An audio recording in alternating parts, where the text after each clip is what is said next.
Hi అండి, welcome to our channel Nagalakshmi talks. నేను ఈరోజు కట్ పొంగల్ చేశాను అమ్మవారికి పెసరపప్పు వేసి. చూడండి, చాలా బాగా వచ్చింది. అదిగోండి, ఎలా ప్రిపేర్ చేసుకోవాలో చూపిస్తాను చూడండి. సూపర్ టేస్ట్ ఉంటుందండి.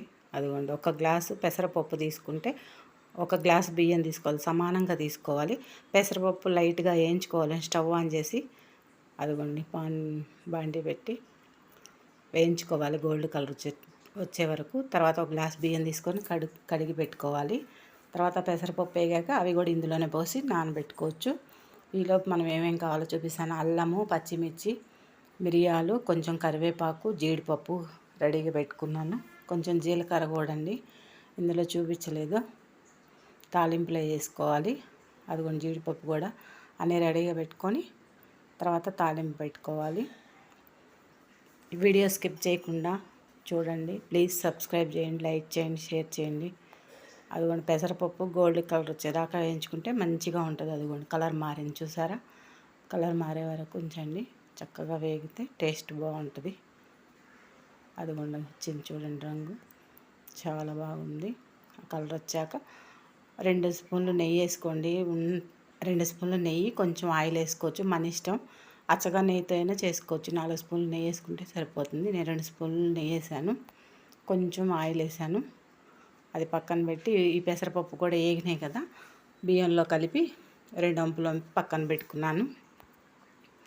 అలా కడిగేసి పక్కన పెట్టుకుంటే సరిపోతుంది. అదిగోండి, పక్కన పెట్టేసి ఇప్పుడు స్టవ్ ఆన్ చేసి నెయ్యి వేసి పెట్టుకున్నాం కదా, అదిగోండి. తర్వాత కొంచెం జీలకర్ర వేయాలి. జీలకర్ర వేగాక జీడిపప్పు వేసుకున్నాను. అదిగోండి, జీడిపప్పు కూడా గోల్డ్ కలర్ వచ్చేదాకా వేయించుకొని, అవి చూడండి, పచ్చిమిర్చి ముక్కలు వేసుకొని వేయించాలి. అవి పచ్చిమిర్చి ముక్కలు వేసాను. పచ్చిమిర్చి ముక్కలు కూడా వేగనివ్వాలి. తర్వాత అల్లం సన్న కట్ చేసుకున్నాను. అల్లం ముక్కలు, 2 ఎండుమిర్చి వేసాను.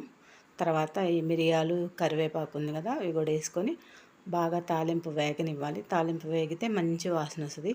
ఇంగువ ఇష్టపడే వాళ్ళు వేసుకోవచ్చు. నేనైతే ఇంగువ వేయలేదండి, మీరు కావాలంటే వేసుకోవచ్చు, మన ఇష్టం అది. అదిగోండి, గ్లాసుకి 3 గ్లాసుల చొప్పున వాటర్ పోయాలి. ఒక గ్లాసుకి 3 గ్లాసులు. నేను 2 గ్లాసులు తీసుకున్నాను కదా పెసరపప్పు బియ్యం, అవి 6 గ్లాసులు పోసాను. సరిపడినంత సాల్ట్ వేసాను. ఇంకా బాగా తెరిలాక బియ్యం వేసుకోవాలి మనం, నీళ్లు తెరిలినప్పుడు. అదిగోండి, మూత పెట్టేసుకుంటే వాటర్ తెల్లేటప్పుడు బియ్యం వేసుకోవాలి. అదిగోండి, తెరులుతున్నాయి చూడండి.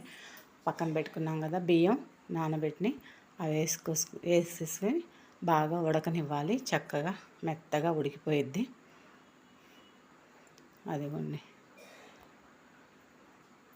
బాగా కలిపేసి మూత పెట్టామనుకోండి ఉడికిపోతుంది. చాలా బాగుంటుందండి టేస్టు. మీరు కూడా ట్రై చేయండి ఒకసారి. అదిగోండి, దగ్గర పడుతుంది, ఇంకా ఉడకొచ్చింది. చక్కగా ఉడికిపోయిద్ది. సిమ్లో పెడితే శుభ్రంగా ఉడికిపోయిద్ది అనమాట. అదిగోండి, రెడీ అయింది చూడండి. గిన్నెలోకి తీసాను. ఎంత బాగా వచ్చిందో, చాలా బాగా వచ్చిందండి కట్టె పొంగలి. అదిగోండి, పెసరపప్పు బియ్యంతో చేస్తారు ఇది. ఓకేనండి.